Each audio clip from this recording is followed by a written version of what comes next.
జగన్ జగన్మోహన్ రెడ్డి గారు ఏ ఎన్నికలకి ఏ సభకి వెళ్ళినా సరే ఆకలికి ఇంటర్మీడియట్ పరీక్షలు రద్దు చేసి మరీ కూడా నేను సభ పెట్టారు దెందులూరులో. ప్రతి సభలో కూడా నేను సిద్ధం సిద్ధం అంటున్నారు. ఆ సిద్ధం అనేదాన్ని మీరు ఏ విధంగా చూస్తున్నారు? ఆయన సిద్ధం అంటున్నాడు, మేము సంసిద్ధం అంటున్నాం. ప్రజలందరూ కూడా ఏంటంటే మొత్తాన్ని కూడా తాయిలాలు ఇచ్చి మనుషుల్ని భయభ్రాంతులకు గురి చేసి మనిషికి 500 రూపాయలు ఇచ్చి క్వార్టర్ ఇచ్చి బస్సులన్నీ ఆర్టీసీ బస్సులన్నీ కూడా ఆయన కింద పెట్టుకొని ప్రభుత్వం ఉందని చెప్పి ప్రతిపక్షాలకి ఎటువంటి వాహనాలను కూడా వాళ్ళకి అందకోకుండా మొత్తం వాహనాలన్నీ కూడా అతనే పెట్టుకొని ప్రజలకు కూడా ఇబ్బంది గురి చేస్తూ ఈరోజు నిన్న విజయవాడ బస్టాండ్లో చూసాం. బస్సులు లేక ప్రయాణికులందరూ ఇక్కట్లు పాలవుతుంటే ఇతను మాత్రం బస్సులన్నీ కూడా ఆయన సభకి బలవంతంగా జనాలందరినీ కూడా ఎక్కించుకెళ్తున్నారు. అయినా సరే జనాలు అనేది ఆ సభలో కూడా ఉండుకోకుండా అందరూ కూడా ఏంటంటే అతని యొక్క మాటలు వినడానికి కూడా కాదు, కేవలం డ్వాక్రా గ్రూప్ డబ్బులు రావని, ఆసరా రావని, లేదా ఇంకో రకంగా బెదిరించి తీసుకెళ్తున్నారు. అయినా కానీ ఆయన సభ పూర్తి అయ్యేంత వరకు కూడా ఆయన మాట్లాడేంత వరకు కూడా ప్రజలైతే ఉండట్లేదు. ప్రజలందరూ కూడా తెలుసుకున్నారు. రాబోయే రోజులు ఆ ప్రభుత్వానికి కానీ ఆయనకు కానీ బుద్ధి చెప్తారు, ఆయన గద్దె దించుతారు. తప్పనిసరిగా తెలుగుదేశం పార్టీకి ఇప్పుడు వచ్చిన 23 సీట్లు కూడా అతనికి రావని చెప్పి కరాఖండిగా తెలుగుదేశం పార్టీ కేటర్గా మేము చెప్తున్నాం. అన్న అదే విధంగా చూసుకుంటే జగన్మోహన్ రెడ్డి గారు అంబేద్కర్ విగ్రహ ఓపెనింగ్ రోజు మాట్లాడుతూ పేదలకు మంచి జరుగుతుంటే పెత్తందారు వార్చలేకపోతున్నారు అని చెప్పేసి తెలుగుదేశం జనసేనను ఉద్దేశించి మాట్లాడారు. ఆ వ్యాఖ్యలు మీరు ఏ విధంగా చూస్తున్నారు? అతను ఏదైతే అంబేద్కర్ బొమ్మ విగ్రహం పెట్టానంటున్నాడో 15 ఎకరాల్లో, అసలు రాజధానిలోనే 125 సంవత్సరాలకి 125 ఎకరాల్లో స్మృతివనం ఏర్పాటు చేసి అంబేద్కర్ గారి విగ్రహాన్ని 125 అడుగులతో ఏర్పాటు చేస్తానని చెప్పి చంద్రబాబు నాయుడు గారు మొత్తం మాట్లాడి స్మృతివనానికి స్థలం కూడా ఇచ్చి మొత్తం ఏర్పాటు చేసిన తర్వాత నీకు చేతనైతే అది కంప్లీట్ చేసి అక్కడ కట్టక కేవలం 14-15 ఎకరాల్లో నువ్వు తీసుకొచ్చి విజయవాడలో పెట్టావు. అదే అమరావతిలో పెట్టుంటే రేపటి రోజున రాజధాని సస్యశ్యామలంగా చిరస్థాయిగా ఉండేటువంటి రాజధాని ప్రాంతంలో నువ్వు వదిలేసేసి నువ్వు విజయవాడలో పెట్టి నేనేదో ఘనకార్యం చేశానని అంటున్నావు. తప్పనిసరిగా నువ్వేం మాట్లాడినా ఏం చేసినా ప్రజలందరూ కూడా అందరూ గమనిస్తున్నారు. నువ్వు కేవలం ఏంటంటే నీ రాజకీయ స్వార్థం కోసం నువ్వు 5 సంవత్సరాల పాటు మెదలకుండా ఊరుకొని నేను విగ్రహం పెట్టాను, నేను మొత్తాన్ని కూడా ఉద్ధరిస్తున్నాను అని చెప్పి తప్పుడు మాటలు మాట్లాడుతున్నావు. నువ్వు ఏదైతే ఆయన డాక్టర్ బిఆర్ అంబేద్కర్ గారు చెప్పారు, ఏం చెప్పారు? ప్రజలందరిని కూడా కాపాడుకుంటూ పరిపాలన చేయమని చెప్పాడు. కానీ ఈరోజు నువ్వేం చేస్తున్నావు? కేవలం నీ సామాజిక వర్గం కోసం మిగతా ఎస్సీ ఎస్టీ బడుగు బలహీన వర్గాలందరినీ కూడా అనగదొక్కి వాళ్ళపైన ఎక్కి నువ్వు ఈ రోజున పరిపాలన అనేది సాగిస్తున్నావు. తప్పనిసరిగా వాళ్ళందరూ తెలుసుకున్నారు. నువ్వు ఇచ్చేటువంటి 5,000 10,000 కాదు, మమ్మల్ని అడ్డం పెట్టుకుని నువ్వు ఎంత సంపాదిస్తున్నావు కూడా ప్రజలందరూ కూడా గమనిస్తున్నారు.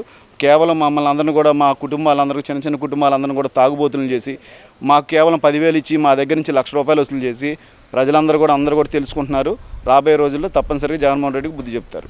అన్న గతంలో జగన్మోహన్ రెడ్డి గారు ప్రతిపక్షంలో ఉన్నప్పుడు ప్రాంతాల మధ్య కులాల మధ్య చిచ్చు పెట్టడం నాకు ఇష్టం లేక నేను అమరావతిని అంగీకరిస్తాను అని చెప్పారు. నేడు అదే అమరావతి రైతులు ధర్నాలు చేస్తుంటే వాళ్ళని కొట్టడం, అరెస్ట్ చేయడం చాలా దారుణమైన విధానాలు పెట్టారు. ఇవన్నీ కూడా మీరు ఏ విధంగా చూస్తున్నారు? ఇతను కేవలం మాట తిప్పను మడమ తిప్పనని చెప్పి అన్నీ కూడా తప్పుడు పనులు, తప్పుడు మాటలు, తప్పుడు వ్యవహారాలే అతను చేస్తున్నాడు. ఏదైతే వాగ్దానాలు చేశాడో అవన్నీ కూడా కేవలం ఓటు బ్యాంక్ రాజకీయాల కోసమే అప్పుడు చేశాడు. అప్పుడు వచ్చి ఇదే రాజధానిలో ఇదే రోజా కానీ ఇదే మంత్రులు ఉన్నటువంటి వాళ్ళు కానీ వీళ్ళందరూ కూడా వచ్చి ఉమారెడ్డి వెంకటేశ్వర్ల గారితో సహా మేము ఇక్కడే ఉంటాం కాబట్టి ఇక్కడ ఇల్లు కట్టుకున్నాం. కానీ చంద్రబాబు నాయుడుకి సొంత ఇల్లు కూడా లేదు. అమరావతిని నిలబెట్టేది మేమే, ఉంచేది మేమే. అమరావతిని మేము పూర్వవైపుని తీసుకొచ్చి అంతకుముందు దేవతల రాజధానిలో అంతకుముందు ఎంత అభివృద్ధి జరిగిందో మేము అంత చేస్తాము. ఇతను సింగపూర్తో లాలూచి పడ్డాడు, లేదా ఇంకొకరితో లాలూచి పడ్డాడు. అవన్నీ కూడా ఏంటంటే ఊరినే మొత్తం ఇదంతా కూడా ఏదో సినిమాలో చూపించినట్టుగా సెటిల్ లాగా డూప్లికేట్ లాగా ఉందని చెప్పాడు. అదే బాబు గారు కట్టినట్టు 10,000 రూపాయల కోట్లు ఖర్చు పెట్టాడు. కానీ నువ్వు వచ్చిన తర్వాత ₹1 నువ్వు అమరావతి కోసం ఖర్చు పెట్టావా? అమరావతి కోసం ఖర్చు పెట్టింది కట్టకపోగా ఏదైతే రైతులు స్వచ్ఛందంగా 33,000 ఎకరాలు ఇచ్చారో 29,000 మంది రైతులు వాళ్ళందరినీ కూడా ఈ రోజున రోడ్డును పడేసేసి వాళ్ళని గత దాదాపు 1,500 రోజులు కూడా కంప్లీట్ అవుతున్నా వాళ్ళని ఇంకా నీరు గార్చి వాళ్ళ యొక్క ఉసురు నువ్వు కొట్టుకుంటున్నావు. రాబోయే రోజుల్లో ఏదైతే నువ్వు చేసావో వాళ్ళందరూ కుటుంబాల యొక్క ఉసురు నీకు తగిలి తప్పనిసరిగా నువ్వు దిగిపోయే టైం కూడా తొందరలోనే వచ్చింది. అమరావతి రాజధాని అందరిలో రైతులు కానీ ఆ చుట్టుపక్కల ఉన్నటువంటి ఉమ్మడి కృష్ణా జిల్లా కానీ పక్కన గుంటూరు జిల్లా కానీ మొత్తం కూడా తెలుగుదేశం పార్టీ స్వీప్ చేస్తుంది, తెలుగుదేశం జనసేన. నీకు రాబోయే రోజుల్లో తప్పనిసరిగా ఈ చెప్పిన అన్నిటి మీద కూడా నువ్వు తర్వాత ఆలోచించుకొని ఎందుకు నేను అనవసరంగా ఏలుపెట్టాను అనే పశ్చాత్తాపపడే రోజు కూడా తొందరలోనే ఉంది. అన్న జగన్మోహన్ రెడ్డి గారి హయాంలో దళితుల మీద దాడులు ఎక్కువ జరిగాయని చెప్పేసి తెలుగుదేశం పార్టీ ఆరోపిస్తుంది.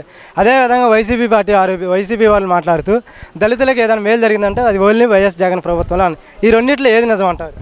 దాదాపు ఇతను ఏదైతే చెప్తున్నాడో దళితులకి ఏదో మేలు జరిగిందని, ఈ రోజున అదే దళితులకి ఎస్సీ ఎస్టీ బీసీ వర్గాలకు కానీ మిగతా అన్ని వర్గాలు బడుగు బలహీన వర్గాలకు సంబంధించినటువంటి పథకాలన్నింటిని కూడా రద్దు చేశాడు. ఈ రోజున బీసీ సోదరులకు 30 పథకాలు దూరం చేశాడు. అలాగే ఎస్సీ సోదరులకు 27 పథకాలు దూరం చేశాడు. అలాగే ఎస్టీ సోదరులకు 15 పథకాలు దూరం చేశాడు. ఈ రకంగా గవర్నమెంట్ ఇచ్చేటువంటి పథకాలన్నింటిని కూడా ఇతను నీరుగార్చి అవన్నీ తీసేసి కేవలం ఏదైతే ఇతను చెప్తున్నాడో నవరత్నాలని చెప్పి అవన్నీ కూడా తప్పనిసరిగా ప్రజలు అన్నీ గమనిస్తున్నారు. ఇతను ఏదైతే తప్పుడు వాగ్దానం ఉందో అది కూడా అందరికి కూడా ఆ నవరత్నాలు అనేది అందుబాటులో ఉంటలా. ఇక్కడ కూడా కావాలని చెప్పి కరెంటు బిల్లు అంటావు, లేకపోతే ఐటీ అంటావు, లేదా ఇంకోటి అని చెప్పి లబ్ధిదారులందరిని కోత కోసి 1,00,000 మంది ఉంటే కేవలం 10,000 మంది 15,000 మందికి ఇచ్చుకుంటా ఈ రకంగా నీ యొక్క డబ్బులు లేని మొత్తాన్ని కూడా నువ్వు దోచుకోవడం కోసం ఉపయోగించుకోవడం కోసమే కేవలం ఇక్కడ ఇదని చెప్పి నవరత్నాలని చెప్పి ఇచ్చానని అంటున్నావు. పర్టికులర్గా నువ్వు ఎస్సీ ఎస్టీలకి చేసింది అయితే ఏమి లేదు. నువ్వు పూర్తిగా వాళ్ళందరినీ కూడా నీరుగార్చావు. కేవలం ఒక బైబిల్ ఒకటి చేత్తో పట్టుకొని నేనేదో మొత్తం కూడా మీ దళిత బిడ్డని, నేను ఒక మతానికి సంబంధించినటువంటి వ్యక్తిని అని వాళ్ళ దగ్గర చూపించుకుంటున్నావు. మిగతా దగ్గరకు వచ్చేమో గుడి దాకా కూడా వెళ్ళకోకుండా నువ్వు కానీ నీ భార్య కానీ నీ ఇంటి ముందే తిరుపతి దేవస్థానం సెటిల్ వేసుకుంటున్నావు. ప్రజలందరూ కూడా గమనిస్తున్నారు. నువ్వు ఎవరి దగ్గరికి వెళ్తే వాళ్ళ మాయ మాటలు చెప్తున్నావు. దానికి తగ్గ ప్రతిఫలం త్వరలోనే నువ్వు అనుభవిస్తావని చెప్పి కూడా తెలియజేస్తాను.